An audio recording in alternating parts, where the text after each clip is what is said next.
السلام عليكم ورحمة الله. وحشتوني جدا، وحشني التصوير، وحشني الوصفات اللي بعملها.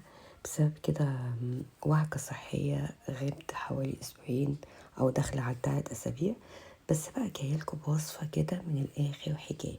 الوصفة دي لازم يعني تسجلوها عندكم عشان تعملوها في رمضان. الوصفة دي تقريبا هتعملها كل أسبوع في رمضان. فنشوف الوصفة دي عبارة عن ايه. وصفة جميلة جدا وفي منتهى الطعامة، ونقدر برضه نعملها في العزومات، هتشرفنا جدا جدا جدا.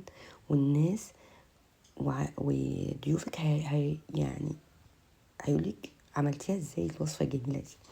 أول حاجة عندي لحمة مفرومة، دي حوالي 600 جرام. هنحط على اللحمة دي بصلة، بس أنا طبعا أخدت صفيت البصلة من المية كويس جدا عشان تفك معايا. وبقدونس، ملح وفلفل وبابريكا مدخنة عشان عاوزة طعم التدخين كده في الكفتة، بس مبحبش احط عليها توابل كتير. نقدر نحط عليها رشة جوز الطيب او جنزبيل كمان. باخد كده اعدي البصلة لوحدها مع البقدونس والكلام ده كله، واخد بقى جزء من اللحمة كده، كأني ايه بدعكها كويس قوي قوي، بحيث ان كل المكونات تتدخل مع بعض. اسيبها اقل حاجه نص ساعه، قدرت تسيبيها ساعه ساعتين تلاته براحتك. نعمل بقى الخليط اللي ندهن بيه العيش. انا عندي ده اللي هو معجون الطماطم، حوالي معلقه كبيره او معلقتين. وده دبس الفلفل الاحمر، عملته معاكم في فيديو قبل كده، هحطلكوا اللينك بتاعه تحت الفيديو. ارجعوا له، فعلا حلو قوي الدبس ده. كمان نقدر نستخدمه في بعض التتبيلات، فراخ او لحمه. بحط سماق وكمان دبس رمان وشوية ملح وأقلب، وشوية زيت، أقلب الكلام ده وأركنه على جنب.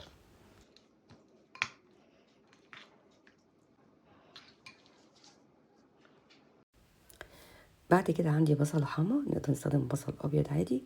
هنحط شوية ملح، شوية فلفل، هندعكم كويس قوي، لأن البصلة ديت لو سيبناها شوية هتنزل مية، فأنا عشان كده حطها في مصفى.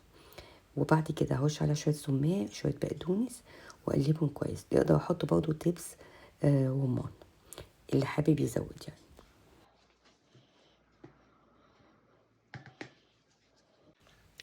عندي كمان شوية خضار، عندي بصل، وعندي فلفل الوان، فلفل احمر، فلفل اخضر، نقدر نستخدم فلفل اصفر، طماطم كمان بس شايله منها البذر عشان مش عايزه تنزل ميه اثناء وانا بحمر الكفته والخضار.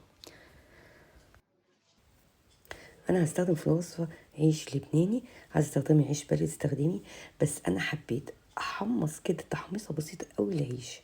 عملته بشويه زيت زيتون، احطه تحت شويه الفرن، تاخد تحميره بسيطه قوي. يعني انا عايزه يبقى فيه قرمشه وفي نفس الوقت فيه طراوه. واخده الصوص بتاع الكفته والخضار. فانا احمصه، ده اختياري، مش عايزه تحمصيه ما تحمصوش، حطيه كده. انما لو استخدمتي عيش بلدي ما تحمصوش، لان العيش البلدي بيستحمل شويه. انما ده مع الصوص والحاجات دي كلها بحيث ان هو بيطرى او يبقى مبلول قوي كده.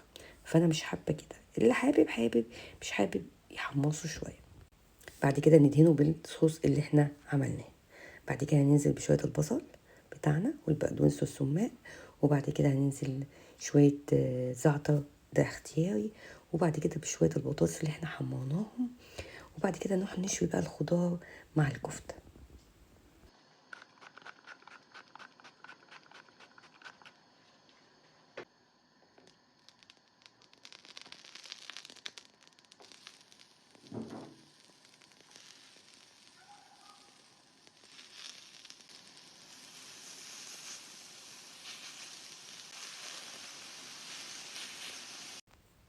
اذا خدتوا بالكم انا ببطط الايه الكفته شويه كده، مش بضغط جامد.